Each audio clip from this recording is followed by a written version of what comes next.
클로버필드에 대한 떡밥을 풀었다. 근데 재미없다. 쥐도 새도 모르게 개봉한 세 번째 클로버필드 패러독스 리뷰입니다. Stop.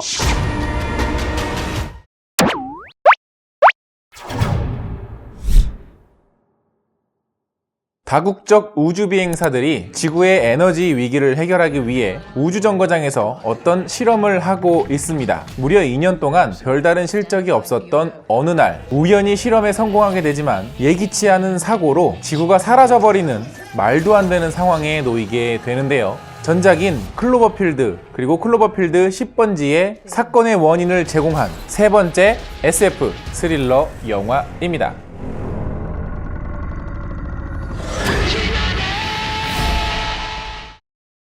안녕하세요. 같이 영화 보는 남자 엉준입니다. 오늘 리뷰해드릴 영화는 세 번째 클로버필드 영화 클로버필드 패러독스인데요. 이 영화는 극장에서 개봉한 영화가 아닙니다. 넷플릭스를 통해서 지난 슈퍼볼 기간에 오픈이 된 영화인데요. 사실 개봉한지도 몰랐어요. 이 영화의 배경은 어떤 에너지를 만드는 발전소 같은 시설의 우주 정거장을 소재로 하고 있는데요. 다니엘 브릴이나 장쯔이 그리고 크리스 오다우드 같은 여러분들이 영화나 드라마를 좀 보셨다면 익숙한 얼굴들이 몇몇 보이실 겁니다. 하지만 좋은 배우들이 출연을 했다고 해서 반드시 그 영화가 항상 좋은 건 아니죠. 이 영화도 그렇게 재밌지만은 않습니다. 첫 번째로는 제대로 된 설명을 제대로 해주지 못하고 있는 영화예요. 저도 알고 있습니다. 이 클로버필드라고 하는 영화의 시리즈 자체가 명확하게 A는 A다, B는 B다라고 설명을 해주는 영화는 아니죠. A는 A일 수도 있지만 B일 수도 있고 C일 수도 있고 D일 수도 있다. 뭘 갖다 대도 그냥 그럴 수 있겠구나라는 어떤 여러 가지 떡밥과 미스테리를 던져주는 영화입니다. 그래서 영화 속에 숨겨져 있는 여러 가지 이스터에그들과 떡밥들을 찾아내고 이런저런 홈페이지도 들어가서 분석해보고 또 다른 사람들이 찾아낸 단서들을 보면서 재가공하고 재조립해서 그러면서 점점 사랑받고 있는 그런 시리즈 영화이죠. 물론 그렇기는 하지만 대다수의 관객들이 그런 떡밥과 이스터에그들을 모르더라도 충분히 재밌게 즐겼던 영화가 바로 1편과 2편입니다. 하지만 이 영화 클로버필드 패러독스는 이런 이스터에그, 떡밥 다 그냥 제치고서 보더라도 그렇게 볼만한 가치가 있는 영화냐라는 점에서는 어느 정도 갸우뚱하는 지점이 있다는 거죠. 왜 그들이 우주에서 에너지를 만들어야 하는지, 그리고 그들이 벌였던 일이 정확하게 1편과 2편에 어떤 영향을 끼쳤는지, 그리고 그 사건들이 벌어진 무대들이 정확하게 어디였는지를 그려주지는 않습니다. 그래요, 여기까지는 좋습니다. 그냥 이런 것들은 관객 여러분들이 한번 또 상상해 보세요 하고 어느 정도 넘어갈 수는 있겠죠. 그렇다면 우리는 이 영화 그 자체, 이 영화의 무대인 그 우주선에서 벌어지는 일들에 대해서만큼은 어느 정도 설명을 듣고 납득이 돼야 되지 않겠습니까? 갑자기 벽 속에서 사람이 튀어나오고 팔이 잘려가지고 이 팔이 혼자서 이렇게 움직이고, 그뿐만이 아니라 별 해괴망측한 사건들이 이 영화 안에서, 이 우주선 안에서, 이 배경 안에서 펼쳐지는데 의미가 없어요. 설명도 안 해주고요. 무슨 뜻인지도 모르겠습니다. 이 실험 때문에 우주가 뒤엉켜버린 바람에 그냥 이렇게 징그러운 일들이 벌어지는 건가? 그게 전부예요. 그게 이 영화의 설명의 전부입니다. 그러니까 우리는 그냥 설명은 딱 거기까지만 하고 징그러운 장면이나 좀 보여줍시다.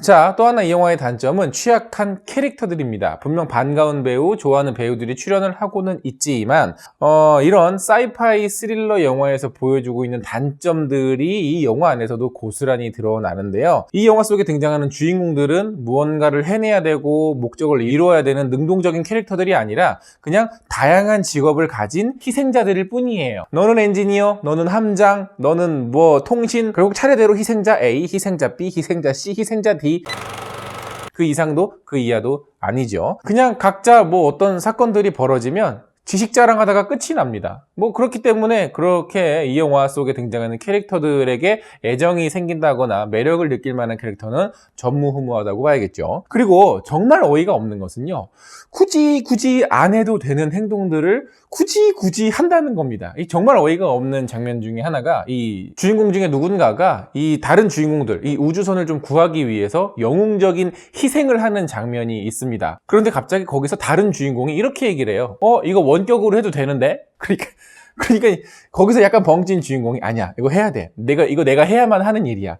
그러면서 어이없이 희생을 합니다. 그러니까 영화 속에서 보통 보면 야, 어쩔 수 없이 그래, 저 캐릭터가 저 상황에선 저럴 수밖에 없겠구나라는 것을 납득을 시켜야 되는데 그러지 못하고 있다라는 거죠. 이렇게 기본적으로 영화 속에서 벌어지는 다양한 상황들과 행동들과 내용들이 어떤 상황인지, 어떻게 진행이 돼야 되고 어떻게 논리적으로 진행이 되는지 본인들조차 제대로 설명을 하고 있지를 못합니다. 이거는 역시나 세계관 설정의 실패로 바로 이어지는데요. 에너지 고갈 때문에 에너지를 만들어야 되지만 대체 얘네들이 만드는 그 에너지는 무엇인지, 그리고 우주에서 에너지를 만들었는데 이 우주에서 만든 에너지는 대체 지구로 어떻게 보낼 건지, 그리고 이 영화 속에서 그 나오는 지구가 그렇게 위기인지 모르겠어요. 예를 들면 인터스텔라를 보시면 사막화 되어가고 있는 지구의 모습이 나온다거나, 엘리시움 같은 영화도 보면 황폐화된 어떤 도시들의 모습이 나오면서 아, 이제는 진짜 위기를 맞았구나라는 장면들을 관객들이 캐치를 할 수가 있잖아요. 근데 이 영화는 그런 장면이 없습니다. 그냥 다 대사로 쳐낼 뿐이에요. 그러면 이렇게 생각할 수 있죠. 이 영화의 무대는 우주선이고 통신이 뭐 중간에 좀 두절되니까 억지로 만들어낼 필요가 없지 않겠냐라고 생각을 하실 텐데, 지구에서 사는 캐릭터도 등장을 합니다. 지구의 장면들도 제법 많이 나와요. 충분히 지구에서 벌어지고 있는 여러 가지 환경들을 묘사를 할 수 있는 여지가 있었다라는 거죠. 하지만 마찬가지로 형식적으로 지구를 보여주고 형식적으로 지구에 있는 캐릭터를 보여줄 뿐 뭐 그렇게 큰 의미는 없습니다. 전작 영화들은 그래도 나름대로 시리즈 영화가 아니라고 생각을 하더라도 그 나름대로 볼만한 가치가 있는 영화들이었어요. 1편은 파운드 푸티지 형식의 고릴라가 아니죠. 고질라죠. 파운드 푸티지 형식의 괴수 영화를 만들었고요. 그리고 과거 고전 영화에 대한 향수와 존경의 어떤 오마주도 많이 들어가 있습니다. 2편 같은 경우에는 폐쇄 공간을 배경으로 하고 있는 나름대로 쫀쫀한 맛이 있는 스릴러 영화였죠. 그런데 이 영화는 클로버필드에 대한 영화라고 하기에도 부족하고 단독물, SF 스릴러 영화라고 보기에도 부족한 부분이 분명히 많은 영화입니다. 그냥 우주에서 벌어지고 있는 뭐 라이프나 선샤인이나 프로메테우스 혹은 뭐 이벤트 호라이즌 같은 류의 영화죠.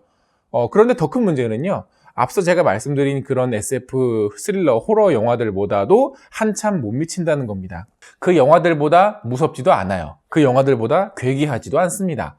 또 미스테리 장르의 장점이자 단점인데, 설명이 불가능한 것을 설명하다 보니까 관객들이 쉽게 공감하지 못하고 이 영화 속에 벌어지고 있는 여러 가지 사건들에 몰입이 안 되는 단점들도 초래하고 있죠. 물론 이 영화를 그냥 우주에서 벌어지는 SF 스릴러나 호러 장르라고 생각하고 본다면 그렇게 막 나쁘진 않습니다. 그런데 그렇게 좋다고 하기도 뭐해요. 그죠? 전체적으로 상당히 게으르고 부족함이 많은 그런 영화였습니다. 물론 그냥 시간이 남을 때 뭐 가볍게 보기에는 괜찮은 영화예요. 왜냐면 이 영화는 극장에 가가지고 $10,000씩 주고 보는 영화는 아니거든요. 그냥 집에서 넷플릭스 이렇게 돌리다가 마우스 이렇게 돌리다가 한 번쯤 이렇게 보면 되는 거기 때문에 뭐 그렇게 뭐 돈이 아까운 영화는 아닙니다. 네. 시간이 아까운 거는 뭐 알아서들 거기다가 이 영화도 역시나 J.J. 에브람스가 제작을 했고 클로버필드 시리즈이기 때문에 그 클로버필드 세계관에 등장하는 다양한 이스터 에그들과 떡밥들이 아주 곳곳에 잘 녹아 있는데 그걸 잘 정리한 해외 유튜버들이 많으니까 그냥 그걸 보시는 게 더 재밌을 거예요. 자, 어쨌든 뭐 그런 재미로 나름대로 보시면 될 것 같고요. 영화 보고 오신 분들 계시면 영화에 대한 의견 댓글로 많이 달아주시고요. 영상 재밌으면 좋아요 누르는 거 잊지 마시고 구독 버튼 아직 안 누르셨으면 평생에 단 한 번만 눌러주시면 됩니다. 그럼 전 다음에 더 재밌는 영화로 찾아뵙겠습니다. 다음에 만나요. 안녕. 근데 이게 영화가 벌써 4편이 나온다고 하더라고요. 올해 가을쯤에 나올 것 같은데 자그마치 2차 대전이 배경이라고. 근데 4편은 극장 개봉한다고 하더라고요. 그러니까 재미없는 시나리오는 넷플릭스에게 던져주고